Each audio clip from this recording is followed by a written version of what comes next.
Si usted trajo su Biblia y puede abrir en el Evangelio de Mateo, en el capítulo 27, si no, solamente me da su atención y yo voy a leer para usted a partir del verso 26. Evangelio de Mateo, el capítulo 27 y versículo 26 en adelante. Dice la palabra de Dios: entonces le soltó a Barrabás, y habiendo azotado a Jesús, le entregó para ser crucificado. Entonces los soldados del gobernador llevaron a Jesús al pretorio y reunieron alrededor de él a toda la compañía. Y desnudándole le echaron encima un manto de escarlata y pusieron sobre su cabeza una corona tejida de espinas y una caña en su mano derecha, e hincando la rodilla delante de él, le escarnecían diciendo: salve, rey de los judíos. Y escupiendo le tomaban la caña y le golpeaban en la cabeza. Y después de haberle escarnecido, le quitaron el manto, le pusieron sus vestidos y le llevaron para crucificarle. Y cuando salían hallaron a un hombre de Cirene que se llamaba Simón, y a este obligaron a que llevasen la cruz. Una vez más, dice el último texto: cuando salían hallaron a un hombre de Cirene que se llamaba Simón, y a este obligaron a que llevase la cruz. Yo en esta noche quiero hablar con ustedes sobre el tema la bendición de caminar con el Hijo de Dios. La bendición de caminar con el Hijo de Dios. El pasaje nos habla acerca de Simón de Cirene. Esta era una ciudad del norte del África. Por estos días había un edicto, una ley de los romanos, que decía que cada vez que a un soldado romano se cruzara con un judío o descendiente, él podía detenerle y pedirle que le lleve su carga por una milla. Esa carga podían ser armas, podían ser herramientas o podía ser alguna clase de compra que hizo el soldado romano. Como ustedes imaginarán, esto era humillante para un judío. Y esa milla eran 1000 pasos, era lo que sería para nosotros unas 15 a 16 cuadras. Y luego que el judío cumplía con eso, tomaba una estaca, una madera, y la clavaba como señal de decir: he cumplido la ley y no estoy dispuesto a dar ni un paso más.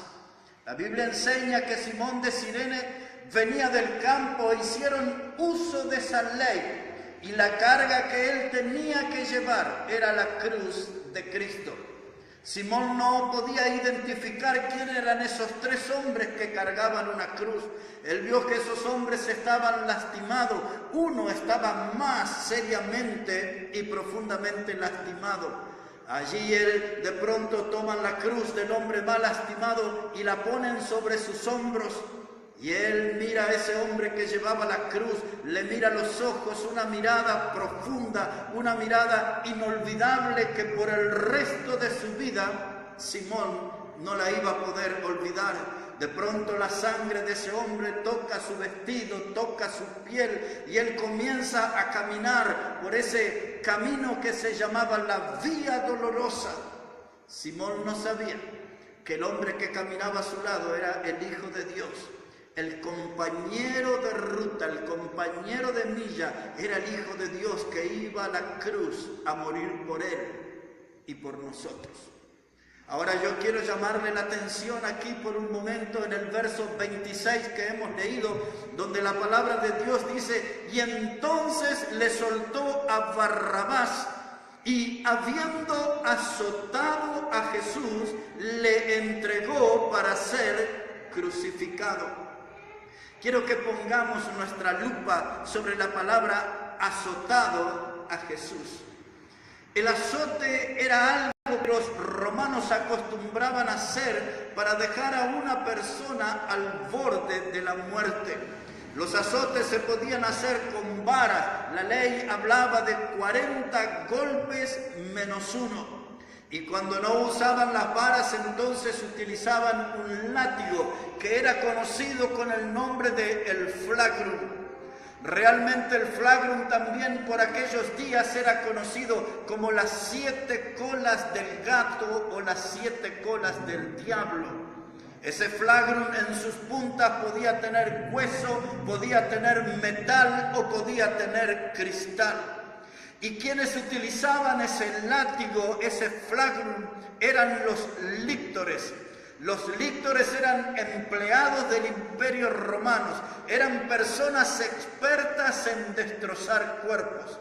Lo que ellos hacían como un ejercicio habitual, y es lo que hicieron con el Señor Jesucristo, utilizaban una pira. Es decir, que podía ser un poste de esta altura o podía ser algo en material, y entonces apoyaban las manos del que iba a ser azotado. Esa postura ofrecía toda la espalda, y entonces un líctor comenzaba a utilizar ese látigo desde los tobillos hacia arriba, y el otro comenzaba el castigo de los hombros hacia abajo, al llegar al encuentro a la altura de la cintura. Ese hombre estaba con su cuerpo totalmente destrozado, ya no tenía el aspecto de un ser humano. Pues ese era el castigo al que sometieron a nuestro Señor Jesucristo. Él estaba tan debilitado, tan próximo a la muerte, que no pudo cargar con su cruz. Y entonces luego era llevado por la vía dolorosa a un lugar que era conocido como el Gólgota. Es el lugar que le llamamos el lugar de la calavera, porque cuando usted mira allí en la roca, hoy ve como la figura de una calavera en esa roca.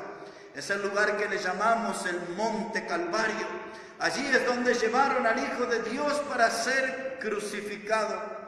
Cuando llegaban a ese lugar o en el camino a ese lugar, los padres acostumbraban a sacar a sus hijos a las puertas, y los hijos insultaban a los que iban a ser crucificados, les tiraban piedra, les gritaban, y entonces la persona que iba a ser crucificada por lo general llevaba un colgante de madera sobre su pecho, y en ese colgante estaba el motivo o la causa por la cual iba a ser crucificado. En realidad los romanos crucificaban a la gente por dos cosas. Una de ellas cuando se trataba de un homicida, y la otra razón por la que crucificaban es cuando alguien se volvía un sedicioso, alguien que se levantaba contra el César romano y su poder. Y de esto fue que acusaron a nuestro Señor Jesucristo, que Él quería reemplazar al César romano, que Él quería ese trono terrenal. Pero la palabra de Dios dice que Él va a ser heredero del trono de David, y de allí reinará por toda la eternidad. Él no estaba buscando un trono humano. Dios ya le designó un trono que Él ocupará por toda la eternidad. Será en el día cuando Él sea el Rey de Reyes y el Señor de Señores. Pero en ese camino hacia la vía dolorosa, llegaban a ese lugar que se llamaba el Gólgota y encontraban una cruz de madera en el piso. Era la cruz que era conocida con el nombre de patíbulum. Había diferentes clases de cruces por aquellos tiempos. Las cruces habían sido un invento de los fenicios, pero quienes más la utilizaron fueron los romanos. Habían cruces que tenían forma de X, otras cruces tenían una forma de T, y habían otras cruces que era un palo vertical que sobresalía del horizontal. En esa clase de cruz pusieron a nuestro Señor Jesucristo. Lo sabemos porque la Biblia dice que sobre su cabeza pusieron un título en 3 idiomas: este es el Rey de los judíos. Y allí cuando ponían ese cuerpo sobre la cruz, entonces utilizaban 2 y a veces 3 clavos, 2 acá, en la palma de la mano, y otro a esta altura. Eran clavos de 13 centímetros a 18 centímetros. El Señor Jesucristo no fue atado a la cruz, Él fue clavado a ese madero. Lo sabemos cuando leemos el Salmo 22 y él dice, horadaron mis manos y mis pies. Esa palabra horadaron quiere decir que sus huesos fueron perforados. Él no estuvo atado al madero, él fue clavado a ese madero. Pero la verdad, aquí entre nosotros, no fueron esos clavos los que lo tuvieron aferrado al madero, sino su amor por cada uno de nosotros. Porque de la muerte de él en esa cruz dependía la salvación de pecadores como nosotros. Y luego que él era clavado allí en ese madero con sogas, subían esa cruz y la hacían caer en un hoyo.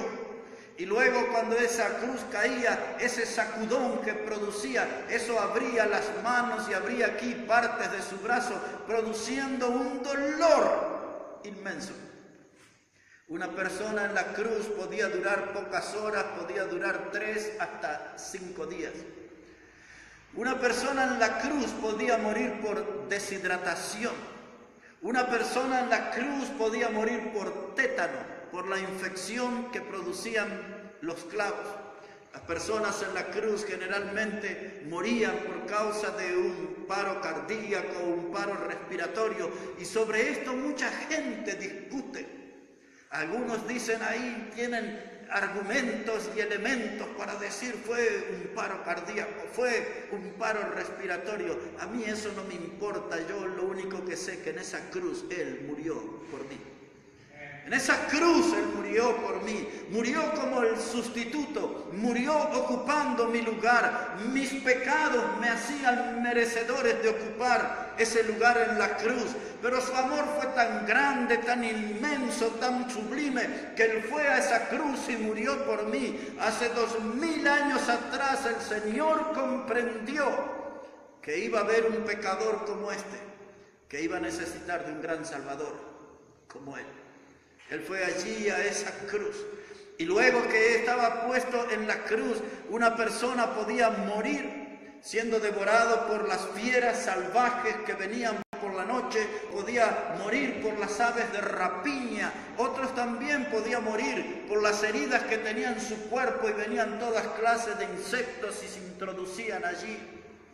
La muerte de cruz era una muerte dolorosa, era una muerte humillante. Era una muerte que era planeada paso por paso para sufrir, para someter al crucificado al dolor más extremo y a la muerte más humillante. Por eso cuando usted lee lo que Pablo escribió a los filipenses, hablando del Señor Jesucristo, dice que Él fue hasta la muerte y muerte de cruz.